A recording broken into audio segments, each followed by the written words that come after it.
ऐसे बहुत सारे रेगुलर व्यूअर्स हैं जो हमारी कहानियां देखते तो हैं, लेकिन आपने चैनल को सब्सक्राइब नहीं किया है। अगर आप भी उन 85% लोगों में से एक हैं, तो जल्दी से सब्सक्राइब बटन दबाओ। और हाँ, लेटेस्ट थ्रिलिंग क्राइम स्टोरीज की नोटिफिकेशंस के लिए बेल आइकन दबाना मत भूलना। Ted Bundy, America's coldest serial killer। 31 दिसंबर 1977। एंड्रू, जो कोलोराडो के गारफील्ड काउंटी जेल हाउस में काम करता था, जेल सेल्स का रूटीन आफ्टरनून चेक कर रहा था जब उसने देखा कि सेल 9A खाली था। उसने सेल खोला और रियलाइज किया कि उस सेल का कैदी, जो खूंखार खूनी टेड बंडी था, सीलिंग में एक कट के अंदर से निकलकर वेंटिलेशन डक्ट के जरिए भाग चुका था। अब टेड बंडी FBI का मोस्ट वांटेड मैन बन चुका था। उसने 20 से भी ज्यादा लड़कियों को जान से मारकर उन्हें फिजिकली अब्यूज किया था और वो दूसरी बार पुलिस की कैद से भागा था। 15 जनवरी 1978, Chi Omega sorority house, Florida State University. Margaret Bowman, Lisa Levy, Kathy Kleiner और कैरन शैंडलर रोज की तरह अपने कमरों में कंफर्टेबली सो रही थी। मार्गरेट की आंख लगी ही थी जब उसे ऐसा लगा कि कोई उसे गलत तरह से छू रहा है। जब उसने आंखें खोली तो एक आदमी उसके साथ जोर जबरदस्ती करने की कोशिश कर रहा था। उसने खुद को बचाने के लिए उस आदमी को मारने की और चिल्लाने की भी कोशिश करी, लेकिन उस आदमी ने अपने हाथों से उसका मुंह बंद कर रखा था और एक रस्सी से उसके हाथ बांधे हुए थे। कुछ ही सेकंड्स में उस आदमी ने मार्गरेट को मार डाला, जिसके बाद उसने लीसा के साथ भी यही किया। जब कैथी और कैरन ने उसे ये करते हुए देखा तो उसने उन्हें एक क्लब शेप्ड ऑब्जेक्ट से इतनी बुरी तरह मारा कि उन्हें परमानेंट फिजिकल डैमेज हो गया और फिर वो आदमी वहां से भाग गया। लेकिन वो वहीं नहीं रुका। उसने कुछ ब्लॉक्स दूर जाकर एक और घर में घुसकर शेरिल नाम की एक लड़की के साथ भी जोर जबरदस्ती करी और उसकी जान लेके वहां से भाग गया। इन खतरनाक अटैक्स ने फ्लोरिडा स्टेट यूनिवर्सिटी के आसपास के सारे एरियाज को हिला कर रख दिया। वहीं दूसरी ओर FBI की कई इन्वेस्टिगेशंस के बाद भी उन्हें टेड बंडी के बारे में कोई लीड नहीं मिल रही थी। फ्लोरिडा स्टेट यूनिवर्सिटी के एरिया में अगले 1 महीने तक कुछ नहीं हुआ। धीरे धीरे लोगों की जिंदगी फिर से नॉर्मल हो गई। पुलिस को उन 5 लड़कियों का खूनी अभी तक नहीं मिला था और उन्हें लगा कि ये कोई पर्सनल अटैक होगा। तभी फरवरी 9 को 12 साल की किम्बरली लीच दिन के बीचों बीच Florida Lake City High School से गायब हो गई। उसके पेरेंट्स, स्कूल के दोस्तों और स्टाफ ने उसे पूरे फ्लोरिडा में ढूंढने की कोशिश करी, लेकिन वो उन्हें कहीं नहीं मिली। फ्लोरिडा पुलिस ने किम्बरली के गायब होने के बाद हर जगह रोड ब्लॉक्स लगा दिए, क्योंकि उन्हें समझ आ गया था कि ये उसी आदमी का काम है जिसने 1 महीना पहले उन 5 लड़कियों पर अटैक किया था। फरवरी 18, रात के 1:30 बजे फ्लोरिडा स्टेट के बॉर्डर पर पुलिस ने एक गाड़ी को रोका क्योंकि उसकी हेडलाइट्स ऑफ थी। पुलिस ने गाड़ी की लाइसेंस प्लेट चेक करी, जो कि एक स्टोलन व्हीकल की थी। पुलिस ऑफिसर्स ने उस आदमी को बाहर आने को बोला, लेकिन वो गाड़ी से नहीं निकला। जब ऑफिसर्स जबरदस्ती गाड़ी का दरवाजा खोलकर उसे निकालने लगे, तभी उस आदमी ने उन पर अटैक कर दिया। लेकिन इससे पहले वो आदमी उन्हें कुछ कर पाता, उन ऑफिसर्स ने उस पर काबू करके उसे अरेस्ट कर लिया। पुलिस ने उसको इंटेरोगेट करना शुरू किया क्योंकि उन्हें उस आदमी के बिहेवियर से शक था कि वही फ्लोरिडा स्टेट यूनिवर्सिटी अटैक्स और किम्बरली लीच के गायब होने के पीछे था।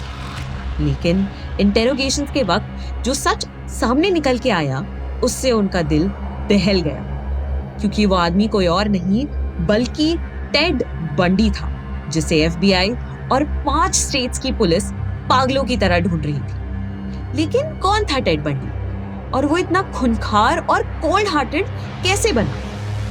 टेड बंडी ने अपना बचपन इस धोखे में बिताया कि उसके ग्रैंड पेरेंट्स ही उसके असली पेरेंट्स थे और उसकी मॉम एलिनॉइस उसकी बहन। दरअसल एलिनॉइस की फैमिली काफी रिलीजियस थी और क्योंकि टेड एक इललेजिटिमेट चाइल्ड था, तो उसका पैदा होना एलिनॉइस के पेरेंट्स के लिए काफी शर्म की बात थी। टेड के फादर के एलिनॉइस को छोड़ के जाने के बाद उसके पेरेंट्स ने उस पर दया करके उसे अडॉप्ट कर लिया। टेड के ग्रैंडफादर सैम काफी शॉर्ट टेम्पर्ड, अब्यूसिव और अल्कोहलिक थे। वो अपने कुत्ते को रोज मारते और अपनी बीवी जूलिया को बिना किसी वजह के इतना मारते कि उन्हें मैनिक डिप्रेशन हो गया। लेकिन उन्होंने कभी भी टेड को हाथ तक नहीं लगाया। शायद इसीलिए टेड को अपने ग्रैंडफादर दुनिया के सबसे अच्छे आदमी लगते थे। कुछ सालों बाद टेड की मॉम उसे लेकर टकोमा, वॉशिंगटन शिफ्ट हो गई, जहां उन्होंने जॉनी नाम के एक लड़के से शादी कर ली। टेड को अपने नए पिता बिल्कुल नहीं पसंद थे, क्योंकि वो वर्किंग क्लास के थे और उन्हें हमेशा गरीबी परेशान करती थी।